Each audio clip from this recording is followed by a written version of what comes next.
गर्व से कहें कि आप एक ग्रामीण चिकित्सक हैं, सीना ठोक कर कहें कि आप एक ग्रामीण चिकित्सक हैं। हाय फ्रेंड्स, आप अपने स्क्रीन पर देख रहे हैं डॉक्टर सुबोध चंद्र सिंह को।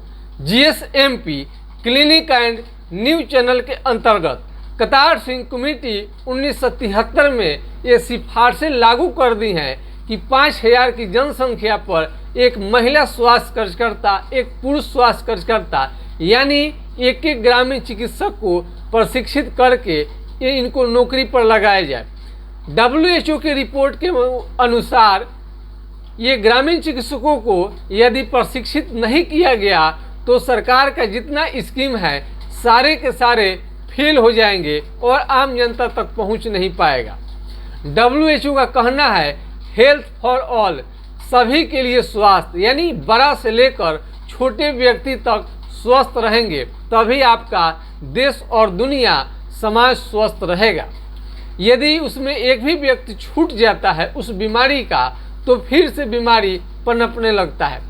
WHO की रिपोर्ट के अनुसार भारत में NIOS द्वारा ग्रामीण चिकित्सकों को प्रशिक्षण दिया जा रहा है, लेकिन प्रशिक्षण के नाम पर केवल सर्टिफिकेट थमाया जा रहा है और ट्रेनिंग उन्हें नहीं दी जाती है। जो कौशल विकास, स्किल डेवलपमेंट जो कहा जाता है वो नहीं हो पाता है। सर्टिफिकेट थमा देने से स्वास्थ्य की स्थिति अच्छा नहीं होता है, बल्कि अच्छे स्किल के साथ, अच्छे जानकारी के साथ कुशल डॉक्टरों के अधीन उन्हें चिकित्सा में उन्हें ट्रेनिंग दिया जाएगा, तभी ये सपना पूरा हो पाएगा। कौन हक मार रहा है? जब कतार सिंह कमेटी ने ट्रेनिंग करके बहाली के लिए साफ साफ कह दिया है, अधिकार यदि आपको मांगने से नहीं मिलता है तो आपको अधिकार छीननी भी पड़ती है। कभी कभी होता है कि सीधी उंगली से यदि आपका घी नहीं निकले तो थोड़ा सा टेढ़ी करना बहुत ज़रूरी है। आम ग्रामीण चिकित्सकों को अपने हक के बारे में जानकारी नहीं है, वो सर्टिफिकेट नहीं रहता है तो हमेशा डरे रहते हैं, लेकिन उन्हें आपको डरने की कोई भी ज़रूरत नहीं है, बल्कि आपको सरकार से मांग करनी चाहिए और आपको इस सर्टिफिकेट लेने के फेरे में हमेशा पड़नी चाहिए। सरकारी स्तर पर बहुत कम खर्च में आपकी ट्रेनिंग होती है, लेकिन इसका बैच हमेशा नहीं निकलता है और इसके लिए कोई सरकार ठोस कदम नहीं उठाती है। UNO में यानी संयुक्त राष्ट्र संघ में भी ग्रामीण चिकित्सकों पर बहस होनी चाहिए और इसके भी कायदे, नियम, कानून पर भी चर्चा होनी चाहिए और ग्रामीण चिकित्सकों के ट्रेनिंग के लिए भी व्यवस्था होनी चाहिए। संयुक्त राष्ट्र संघ के स्तर से पूरे विश्व में आपकी ग्रामीण चिकित्सकों की जनसंख्या, यानी ग्रामीण चिकित्सक कितने हैं, कितने काम कर रहे हैं, कितने ट्रेंड है, कितने अनट्रेंड हैं, इसकी भी चर्चा होनी चाहिए और एक लिमिट समय में सबको ट्रेनिंग की हम मांग करते हैं। जब तक UNO अपने नियम कानून में इसको रख नहीं लेता है तब तक ऐसे ही चलते रहेगा। बिना ट्रेनिंग के ही ग्रामीण डॉक्टर आप प्रैक्टिस करते रहेंगे और बदनामी उनके जीवन भर झेलना पड़ेगा। यदि आप जागरूक ग्रामीण चिकित्सक हैं तो किसी न किसी तरह से आपको सर्टिफिकेट ट्रेनिंग लेने के फेरे में अवश्य पड़ जानी चाहिए।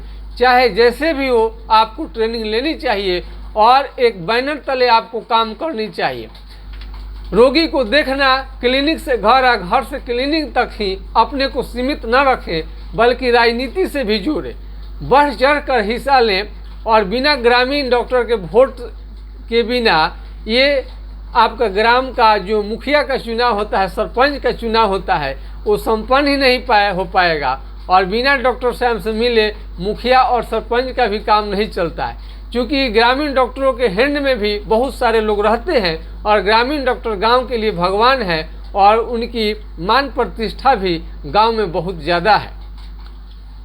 तो यदि आपने हक और लड़ाई के लिए यदि आप तैयार नहीं रहते हैं तो ये कौन लोग जो है हकमारी कर रहा है, जबकि कतार सिंह कमेटी ने कह दिया है कि आपका प्रशिक्षण होनी चाहिए और बहाली भी होनी चाहिए। आपके बहाली का पैसा, आपकी नौकरी का पैसा कौन लोग खा रहे हैं, कौन अभी तक इसमें दोषी हैं जो अभी तक इसका बहाल नहीं करा पा रहे हैं।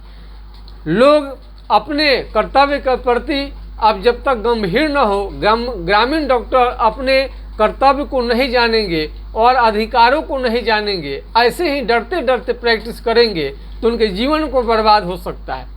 ग्रामीण डॉक्टर किसी भी कीमत पर डरे नहीं, वो कोई आतंकवादी नहीं है, वो कोई समाज का गलत व्यक्ति नहीं है, बल्कि एक अच्छे हुनर रहने के बाद में वो स्किल उसमें कमी रहती है। वो एक आदर्श अपना स्थापित कर सकते हैं और गांव में सबकी मदद करते हैं, पैसा हो या न हो। बड़े अस्पतालों में पहले पैसा आपको लगता है, उसके बाद में इलाज होता है, जबकि ग्रामीण डॉक्टर इलाज करने के बाद पैसा का डिमांड करते हैं। दोनों के कॉन्सेप्ट में दिल्ली आसमान का अंतर है। गांव के डॉक्टर भाई भतीजे अपने संबंधी रिश्तेदार समझकर बहुत रियायत कर देते हैं, लेकिन बड़े हॉस्पिटल में इसका अभाव देखा जाता है। ग्रामीण डॉक्टर तुरंत अवेलेबल होते हैं, मरीज जैसे ही मरीज बन जाते हैं सेकेंडों उनके पास में होते हैं। कोई व्यक्ति एक्सीडेंट हो गया, कहीं गिर गया, प्रथम ग्रामीण डॉक्टर की ही नज़र पड़ती है, बाद में शहरी डॉक्टर और बड़े अस्पताल की जरूरत पड़ती है। हमारा कहने का मतलब है ग्रामीण डॉक्टर का भी रोल बहुत ही ज़्यादा है और ये सरकारी डॉक्टर या बड़े डॉक्टर आप कह सकते हैं, उनसे थोड़ा सा भी कहीं से भी कम ग्रामीण डॉक्टरों का रोल नहीं है। हमने आपको पिछले वीडियो में बताया था, हमने एस्प्रेसो गाड़ी खरीदा और वो गाड़ी का चक्का जाम हो गया। 8 से 9 महीने के बाद में हमारा गाड़ी जा ही नहीं सकता था उस शहर में। हमने नज़दीक के ही मिस्त्री से हमने संपर्क किया और खोलकर थोड़ा सा उसमें कुछ अपना थोड़ा सा में का 1 मिनट में अपना सब चीज़ ठीक कर दी, गाड़ी हमारी चलने लगी। और बताइए, इसी तरह से ग्रामीण डॉक्टरों का भी रोल है। कुछ भी होता है ग्रामीण डॉक्टर दौड़ के जाते हैं, इतना मेहनत करने के बाद में भी आपके हक की जो बात होती है कोई नहीं करता है, क्योंकि ग्रामीण डॉक्टर भी मांग नहीं करते हैं। उम्मीद करते हैं हम कि वीडियो देखने के बाद में ग्रामीण डॉक्टर बहुत ज़्यादा जगेंगे और हम अब बिहार ही नहीं पूरे भारत सहित पूरे दुनिया के ग्रामीण डॉक्टरों को एक होने का हम आग्रह करते हैं। भाषा जो भी है, हम लोग जब बड़े बड़े नेता अपने ट्रांसलेटर को रख लेते हैं, ट्रांसलेट करने वाले व्यक्ति रखते हैं, और जहां वो नहीं जाना चाहिए या उनकी भाषा को कोई जानने वाला नहीं हो, वहां से घूम करके और चले आते हैं और कई मुद्दों पर बात कर लेते हैं।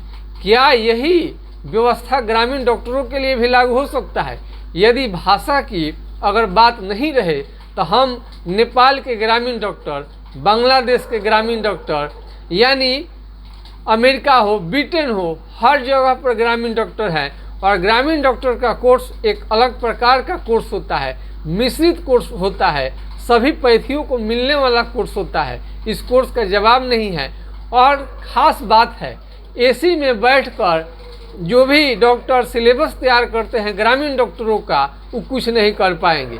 जो प्रैक्टिशनर हैं, जिनको जानकारी है और जो सर्टिफिकेट लिए हैं ग्रामीण चिकित्सा में, वेल ट्रेंड है, उनकी सलाह को अगर ऊपर रखा जाएगा तो निश्चित रूप से ग्रामीण डॉक्टर अच्छे प्रैक्टिस करेंगे प्रशिक्षित होने के बाद में, और लोगों का इसका फ़ायदा बेहतरीन मिलेगा। और कोरोना जैसे घातक बीमारी में तो कहना ही नहीं है। जब बड़े बड़े का जब जहाँ तलवार काम नहीं करेगा वहाँ पर सुई काम कर जाता है, और जहाँ पर सुई काम नहीं करता वहाँ पर तलवार काम करता है। दोनों का कार्य महान है अपने अपने जगह पर। जो 5 साल की पढ़ाई करते हैं डॉक्टर, वो भी बेहतरीन सेवा देते हैं, और ये जो 1-2 साल का ट्रेनिंग लेंगे वो भी बेहतरीन सेवा देंगे। तो ग्रामीण डॉक्टर को जगने की कोशिश करनी चाहिए बिना किसी लाग लपेट का, बिना किसी डर भय का। यदि ग्रामीण डॉक्टर होने के बाद यदि आपको ट्रेनिंग के अभाव में डरते हैं तो ऐसा करना आप अपने साथ नाइंसाफ़ी कर रहे हैं। भारत में जन्मे हुए हैं, सभी लोगों का इज्जत पाना हक है, यानी कि आपके प्रतिष्ठा के साथ आपका कोई उपहास उड़ाता है ग्रामीण डॉक्टरों के साथ में, तो देश के नागरिक के साथ अभेद्य व्यवहार करना माना जाएगा और उन पर दंडात्मक कार्रवाई भी होनी चाहिए। यदि किसी को जातिवाचक सूचक शब्द किसी को लगाकर अपमानित करते हैं तो उसमें मानहानि का केस हो जाएगा और इस तरह से ग्रामीण डॉक्टरों को भी जो अपमानित करता है उस पर दंडात्मक कार्रवाई होनी चाहिए। और इस अपील हम करते हैं कि सभी ग्रामीण डॉक्टरों को एक होकर ट्रेनिंग लेने के बारे में सोचनी चाहिए। अपने मांगों अधिकार के प्रति, कर्तव्य के प्रति आप जागरूक रहें, सचेत रहें। आपका बाल बाका भी कोई नहीं उखाड़ पाएगा, यानी बाल बाका भी आपका कोई टेढ़ा नहीं कर पाएगा यदि आप जागरूक रहे तो। यदि आप ऐसे ही डर डर की प्रैक्टिस करेंगे तो आपका अधिकारों का हनन सदैव होते आया है और आगे भी होता रहेगा। यदि अपने को बचाना चाहते हैं, समाज में ग्रामीण डॉक्टरों की पहचान दिलाना चाहते हैं, तो आइए हम सब विश्व के पूरे ग्रामीण डॉक्टर जितने भी हैं उन्हें मिल करके इसकी लड़ाई लड़नी चाहिए। और सरकार, आपको राज्य से लेकर और भारत सरकार तक तो पूरे देश के नेताओं से मांग की जानी चाहिए ग्रामीण डॉक्टरों के हक में। आज का विचार मेरा कैसा लगा कमेंट सेक्शन में लिखिएगा। जय हिंद, जय भारत।